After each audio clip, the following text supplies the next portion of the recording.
Let's start now with the comments that you may have been hearing about the Restoring Honor event. Here is Ben Jealous. He's the president of the NAACP, who has said this. I have a feeling that if somebody stood up and read Dr. King's speech to that crowd, they would not get applause. And it's disturbing that he felt compelled to do something that Dr. King never had to do, which is to tell his followers to leave their signs and their guns at home. No, Dr. King just told everyone not to be violent. He made everybody sign those pledges. He told everybody to pray all the time. So, yeah, Dr. Martin Luther King did a lot of things, and we're doing the same things that Dr. Martin Luther King did because he knew what he was doing.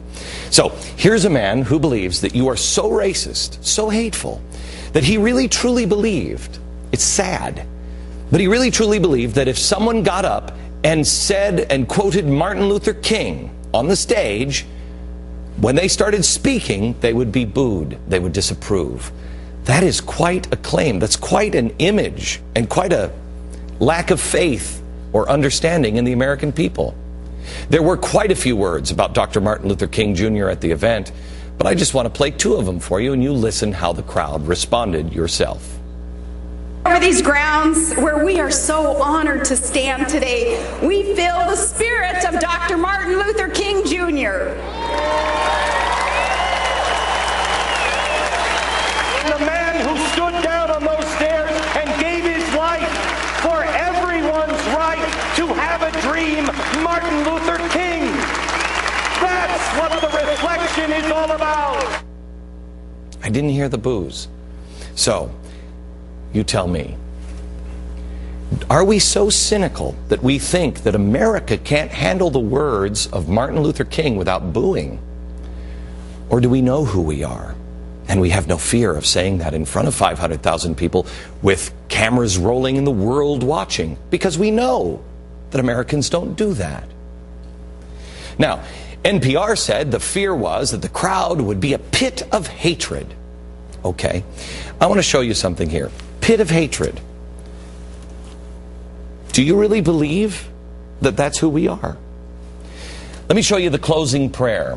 This is the only time the president was mentioned the entire day. He mentioned the president and the Congress in the closing prayer. Now, you would think, if it was a pit of hatred, that mentioning those names, mentioning Congress and the president, well, with a racist audience, you'd get catcalls. Listen to the catcalls and the boos and, of course, the hatred. God bless this nation. We thank you for our president. We thank you for our Congress. We thank you for our land. But God, we thank you that you rule in the hearts of these people, and all things work together for good to them that love God and are called according to his purpose, on 8 and 28 of the book of Romans, and on this glorious day. Okay, help me out here, because I didn't hear the catcalls. Pit of hatred. Do you really believe that 500,000 Americans could come to the mall and it would be a pit of hatred?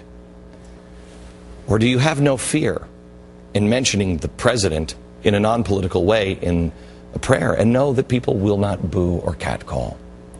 Now here's Howard Dean speaking on MSNBC about the Restoring Honor event. Here he is.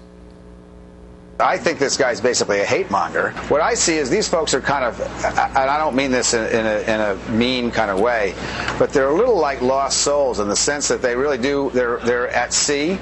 The country's changed a lot. They're in the middle of a horrible economic downturn, which has probably affected a lot of them personally.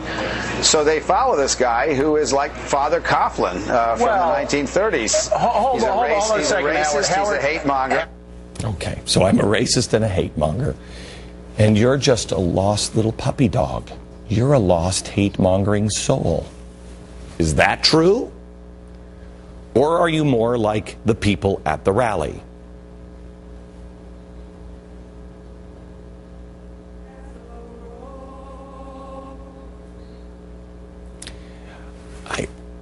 I don't think they look like little lost souls, do you?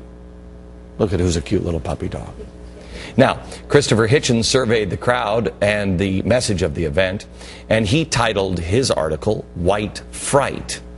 He went on to describe, quote, the water world of white self-pity. The water world of white self-pity. So in other words, we just pity the fool. That's what we are. We're just going to wallow in our pity. Okay. Let me show you two men that were on stage at the event. One of these men has no hands. This one over here has no hands. They blew off in battle. You know what he did? He came home and he's now teaching, and I'm not kidding, hand-to-hand combat. Doesn't sound like pity. This guy over here, he was completely scarred. You know why? He was throwing a grenade in Vietnam as a phosphorus bomb, and it went off, burned his face and his body at 5,000 degrees. That's half the temperature of the sun. He doesn't look like he's wallowing in pity. In fact, he'll be here on Friday's show. You don't want to miss it. He's an amazing man. Not self-pity at all. Maybe Hitchens missed this message from stage. Are we so jaded as a nation? Are we so pessimistic that we no longer believe in the individual and the power of the individual? Do we no longer believe in dreams and the power of one person making a difference? I testify to you here and now, one man can change the world.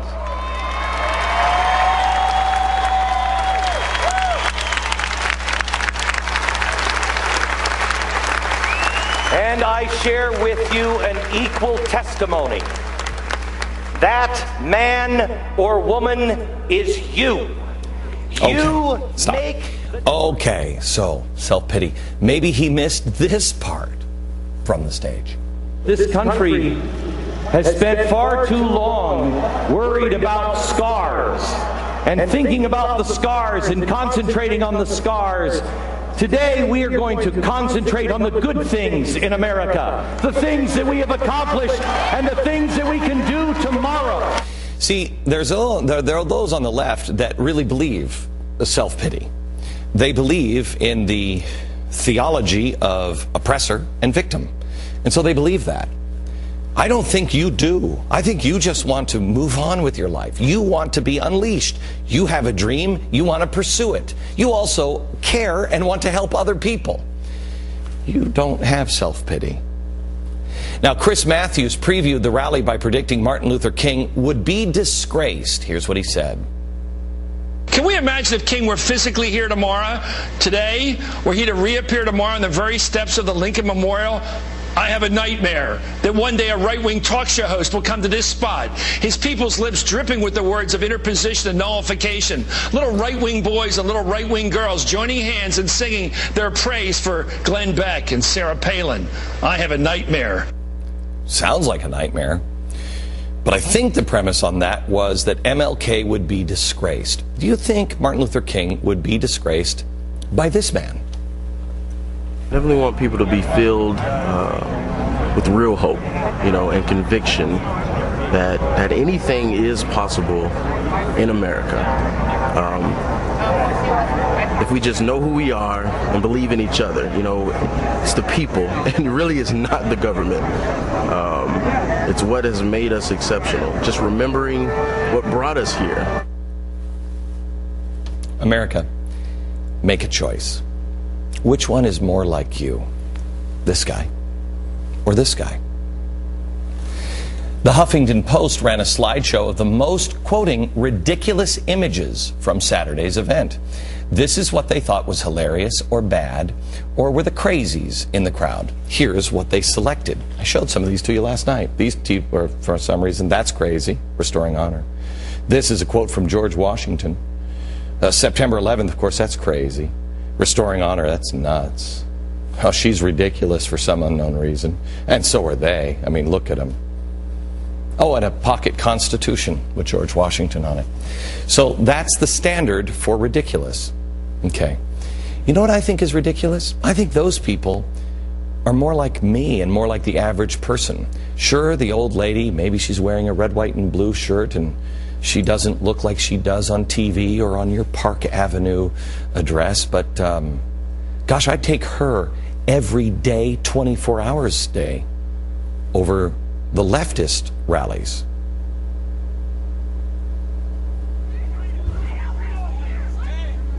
Wouldn't you really much rather take the lady? Or the guy with the pocket constitution? He's nuts. Which one's more like you, America? Here's MSNBC host Ed Schultz. He said this.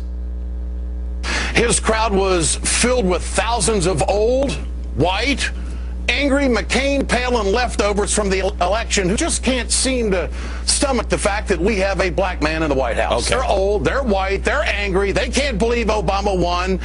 Okay, they're old, they're white, and they're angry racists that can't believe that Obama won. There you have it. This or this. When Glenn said that there was going to be a 9-year-old in the audience today, and that it would touch their heart, and that might be the child one day that grows up and does what needs to be done to save this country. I thought about my 9-year-old. I'm a former Air Force military guy.